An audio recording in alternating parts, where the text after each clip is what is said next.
Stars de Monaco qui ont fait le taf à Limoges la semaine dernière et qui veulent encore gagner pour se rejoindre au quatuor de tête. En haut du Colisée. Sourire sur la photo et concentration pour démarrer cette rencontre. La dernière de la deuxième journée de Betclic Elite entre Chalon-sur-Saône et Monaco. Premier duel. Difficile pour Moteyounas qui va y retourner et trouver à l'intérieur John Brown. Qui vient toujours rôder sur les lignes de fond.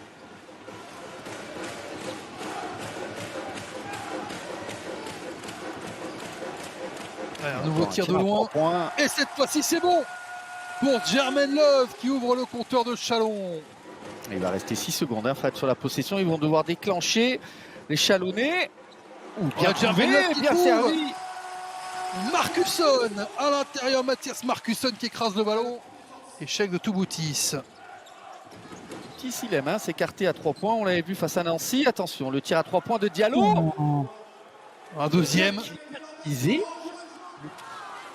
Jermaine Love qui rate la relance, n'importe quoi de Donatas Moteyounas. Il ne faut pas leur donner ça aux Chalonnais à domicile. Dirk Williams. 22 d'évaluation dans la défaite quand même à Nancy. On va rappeler le score de cette défaite. Si je le retrouve, 92-83 de mémoire. À l'opposé. 5 secondes. Qui s'arrête. Il n'avait pas le shoot face à Brown et la relance de Mike James pour John Brown.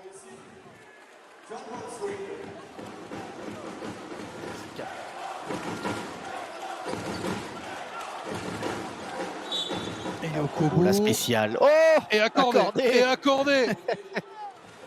Dans ce basket-là. Il est passé par tous les niveaux. Il a su s'adapter à chaque fois. Et ça, c'est une bonne passe. Ouh, le contre de Tarpé. Juste avant nous. Cholet en tête de cette Betclic Elite avec les autres équipes à 2 victoires. Bourg, Paris et Lasvel. Ouh, c'est compté ça. Ben oui. Game, regardez la vitesse pour monter après un dribble au dunk. 6-0 pour attaquer le carton. Il y a déjà un trou. Au buzzer, la gamelle et le rebond offensif de Lionel Godou. Après avoir écarté gentiment Peter Corneli. Ils vont essayer de ralentir, mais alors Monaco se passe très bien le ballon. Et regardez, intérieur-extérieur pour Tarpé en emmenant un peu fort.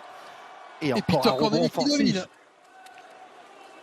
Peter Corneli qui a pris, je crois, 7 rebonds offensifs de tête à Limoges la semaine dernière. Nikolic va jouer pour lui. Il a raison. Il allait chercher la première passe vers John Brown, mais qui lui n'était pas vraiment dans cette optique-là. John Brown qui vole. De Brown. Et PAN tranquille.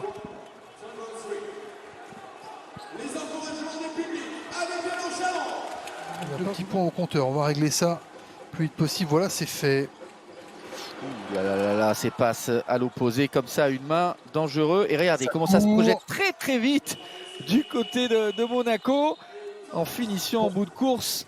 Ouattara pour l'instant en réussite.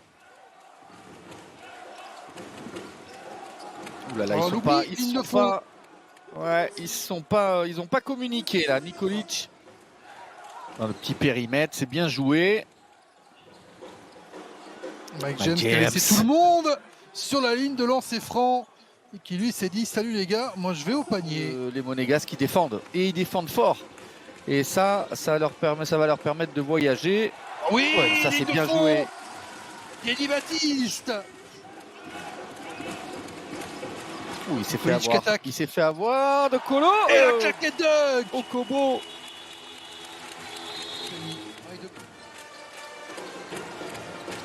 Pas mal. Pas mal. Cette passe, elle est bien finie par Olivier Cortal. Bonne passe. Très bonne passe à l'opposé. Grand ouvert dans le corner.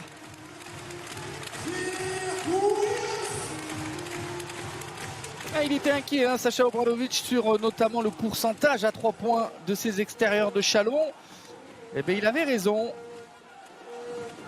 Entre Love, Williams, Nikolic. Charles Monaco, la ligne de fond prise par John Brown. 3 secondes pour Mike James qui va forcément Ouh là là, il va tenter s'amuser. une Il belle est loin. dinguerie à Il est 10 loin. mètres. Oh, il est loin, Mike James. On peut tenter une folie, regardez-moi ça. Allez, on est bien à 8,50 m. Merci, au revoir.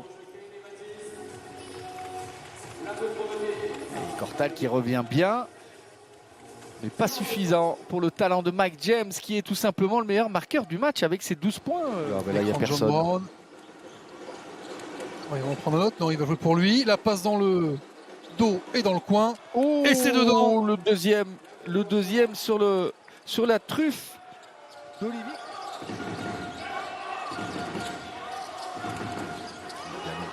Diallo, il va aller au bout, bien sûr. Diallo, talent. Qu'est-ce qu'il est fort là sur cette action là. Les petits dribbles croisés au ras du sol. Monaco qui recevra l'autre promu mardi, Saint-Quentin. Il était tellement Chalon, ouvert.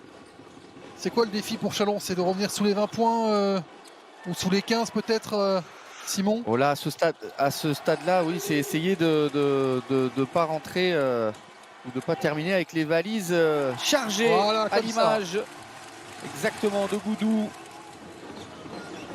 Et Yokobo derrière Peter Corneli. Blossom Game, il aurait pu se lever et il est allé chercher la faute. Ouais, il va aller chercher mieux. Il va chercher mieux, Simon. Et Yokobo dans la dernière minute du 3e quart-temps avec Peter Corneli qui trouve la petite passe qui était bonne et Corneli qui claque dedans pour finir. Ils sont repoussés, ils sont longs. On va évidemment continuer de vous commenter ce match, Simon, mais on se penchera un petit peu aussi sur ce qui nous attend, alors qu'Olivier Cortal marque de près ce qui nous attend la semaine prochaine, parce que ça va être une semaine chargée.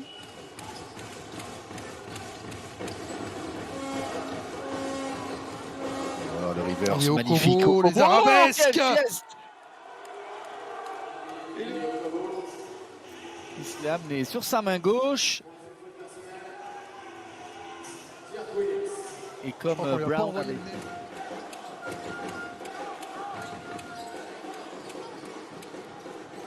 Blossom Game. Quel niveau de jeu. C'est sûr que Monaco les aide pas, parce que eux par contre ils ne lâchent rien, ils se battent sur toutes les possessions. Et regardez, à l'image de cette trappe entre Strazel et Brown et la contre-attaque qui finit dedans. Oui. En bon vieux palois.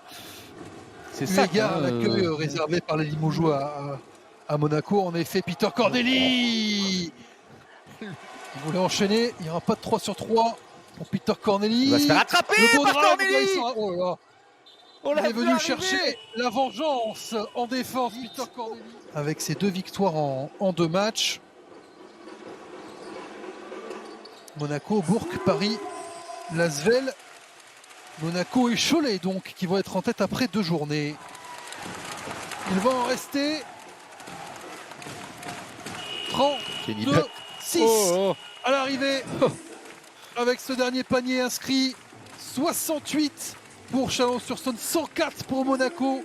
Le champion de France n'a fait qu'une bouchée du promu assez logiquement sur le parquet du Colisée.